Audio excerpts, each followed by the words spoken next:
ஆதியோகி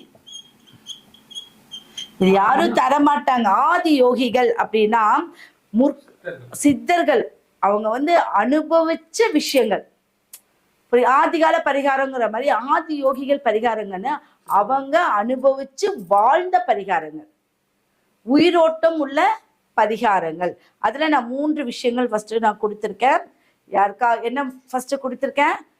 தீரா கடன்ல நான் ரொம்ப சிக்கிட்டேன்னா ஸ்ரீ யோக நரசிம்மரை போய் கும்பிட்டு வந்துருங்க.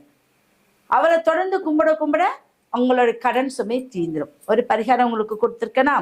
அடுத்தது மாவிலை பொடி செய்து அதை தட்சிணாமூர்த்திக்கு அர்ச்சனை பண்ணுங்கன்னு சொன்னேன். அப்படி இல்லைன்னா உங்க வீட்டுக்கு பக்கத்துல இருக்கிற மரத்துக்கு நீங்க திருமஞ்சனம் கலந்து ஊத்திட்டு வாங்க. நிச்சயம் மா பலா வாழை. மா என்பது மாதா ஊற்றாத சோற்றை மா ஊற்றுமா, ஒரு மாங்காய் கொடுக்குமா. அந்த அளவுக்கு அவருக்கு அந்த மாங்காய்க்கு பவர்.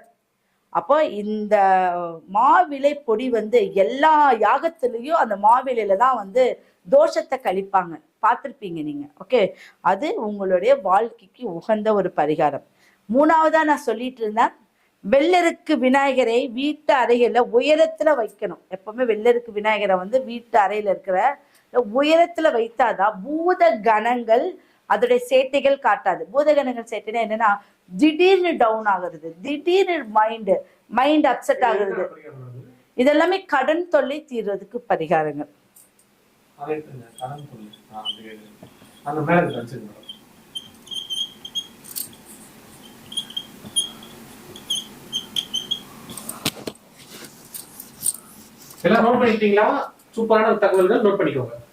நம்ம வீட்டுல மெயினான விஷயம் என்னங்க, பணம் தாங்கல, கடன் பணம் பிரச்சனை தான். அது தீர்ந்துருச்சுனாவே அடுத்தடுத்த விஷயங்கள் நம்மளுக்கு போயிட்டே இருக்கும். சரிங்களா?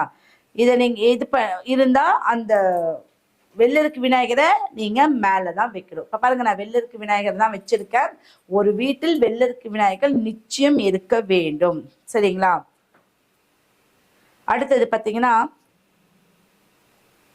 சக்கரத்தாழ்வார் கோயில், சக்கரத்தாழ்வார் சந்நிதியில 2 நெய் தீபம் ஏத்தி, ஒரு இல்லாட்டி 2 நெய் தீபம் ஏத்திட்டு ஒரு 12 முறை சுற்றி நீங்க இதை வந்து ஒரு 12 நாள் செஞ்சுட்டு வாங்க. நிச்சயம் கடன் தொல்லையிலிருந்து தீர்ந்துடும்.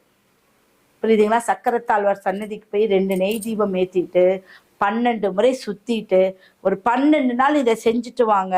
கடன் தொல்லையிலிருந்து நீங்க நிச்சயம் இதுல இருந்து வெளியில வர்றதுக்கு வாய்ப்பு உண்டு. புரியுதா உங்களுக்கு? இது வந்து கடன் தொல்லையிலிருந்து நம்மளையே காத்து கொள்ளக்கூடிய ஒரு அமைப்பு. இப்ப வந்து ஏலக்காய், வெய்யி, எலுமிச்சம்பழம் இதெல்லாம் சொல்றாங்க. இது வந்து கோயில் பரிகாரம். மெயினான விஷயம் வந்து கோயில் பரிகாரங்கள் ரொம்ப ரொம்ப முக்கியமான விஷயம். அடுத்தது வெள்ளிக்கிழமையில நவகிரகத்துல இருக்கக்கூடிய சுக்கிரனுக்கு அகல் விளக்கு. வெள்ளிக்கிழமையில நவகிரகத்துல இருக்கக்கூடிய சுக்கிரனுக்கு அகல் விளக்கு என்ன போட்டு ஏத்தணும்?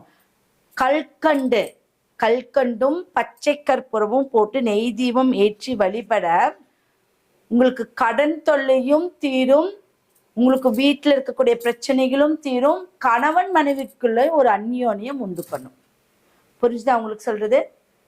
வெள்ளிக்கிழமையில நவகிரகத்துல இருக்கக்கூடிய சுக்கிரனுக்கு கல்கண்டும் பச்சை கற்பூரமும் ஏற்றி நீங்க வழிபட்டால் கடன் தொல்லை நிச்சயமா தீந்துரும். சூப்பர் லைஃப் கிடைச்சிரும். லைஃப் பார்ட்னரும் ரொம்ப நல்லா ஒற்றுமையோட இருப்பீங்க. இதெல்லாம் வந்து இதெல்லாம் சின்ன சின்ன டிப்ஸ் மாதிரி இருக்கக்கூடிய ஒரு பரிகாரங்கள். இதெல்லாம் நீங்க பயன்படுத்தினாவே போதும், நல்ல ஒரு வாழ்க்கையில ஜெயமாகிறதுக்கு வாய்ப்பு உண்டு. சரிங்களா?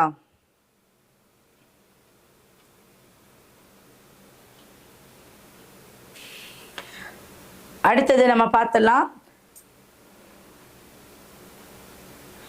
இப்போ இதெல்லாம் கடன் தீர்றதுக்கு உண்டான ஒரு கோயில்.